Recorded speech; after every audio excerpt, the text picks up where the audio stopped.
আসসালামু আলাইকুম, সাজিস কুকিং হাউসে স্বাগতম। আজকে আমি আপনাদের সাথে কোনো রেসিপি শেয়ার করছি না।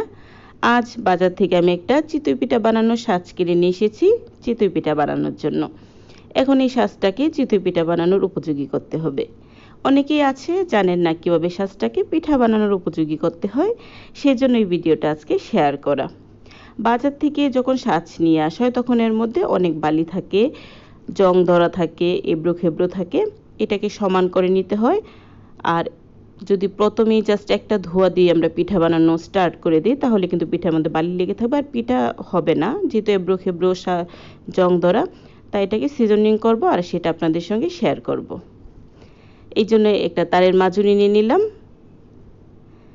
তারের মাজুনিটা নিয়ে ভালোভাবে আগে সাজটাকে ভিজিয়ে নিব। সাজটাকে ভিজিয়ে নিয়ে জাস্ট একটা নরম মাজুনি দিয়ে ভিতরটা একটু ধুয়ে নিচ্ছি।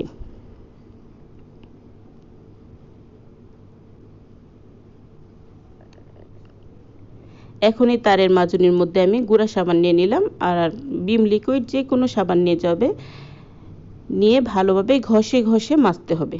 যে এবড়ো খেবড়োগুলো থাকবে, বালি থাকবে, এই ঘষে মাজার মাধ্যমে উঠে যাবে। আমি একটু সময় নিয়ে ঘষে ঘষে মেজে নিচ্ছি। আর আপনাদেরকে রিকোয়েস্ট করে নিচ্ছি, যারা আমার চ্যানেলে নতুন তারা প্লিজ আমার চ্যানেলটিকে সাবস্ক্রাইব করে দিবেন। এখন আমি উপর পিঠ দুই সাইড ভালোভাবে মেজে নিয়ে ভালোভাবে ধুয়ে নিব। ধুয়ে সাজটাকে চুলায় বসিয়ে দিব।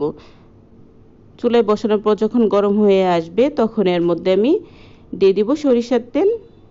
দিয়ে এরকম একটা ব্রাশ নিয়ে নিলাম। ব্রাশ নিয়ে তেলটাকে সারাটা সাঁচের মধ্যে মিশিয়ে নিচ্ছি। ব্রাশই লাগবে এমন কোনো কথা নেই, একটা লাঠির মধ্যে একটু কাপড় বেঁধে নিয়েও সেম কাজটাই করা যাবে। এখন ধাপে ধাপে পুরার ধাপটা আমি আপনাদেরকে দেখাচ্ছি। দেখুন আস্তে আস্তে এটা পুড়বে। হাই হিটে পুড়ে নিচ্ছি, খুব সাবধান, এই সময় কিন্তু আগুন লেগে যায়। তারপর আমি ধুয়ে নিচ্ছি। ফার্স্ট টাইম যখন ধুবেন তখন খেয়াল করে দেখবেন প্রচুর ময়লা বের হবে এর থেকে। একে তো তেলটা পুরার ময়লা, তার উপর এই সাঁচের মধ্যে যে ময়লাটা আছে ওই ময়লাটাও বের হবে। এই যে ফার্স্ট টাইম ধোয়ার পর এইরকম হয়েছে। আমি এটাকে আবার একটু মেজে নিব।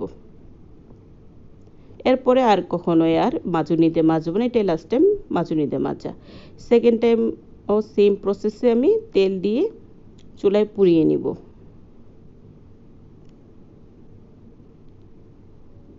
এই যে সেকেন্ড টাইম পুড়ছে, কি পরিমাণ ধোঁয়া বের হচ্ছে আপনারা খেয়াল করে দেখুন। আর আস্তে আস্তে এই তাওয়াটা কালো হয়ে আসছে।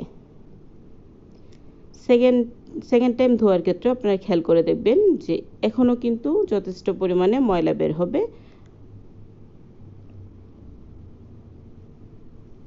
এভাবে আমি 6 বার পুড়ে নিয়েছি। আর এখন আমি একটা টিস্যু সাজিয়ে দেখিয়ে দিচ্ছি, এখনও কিন্তু যথেষ্ট পরিমাণ ময়লা আছে। আবার আমি তেল ব্রাশ করে বসিয়ে দিলাম।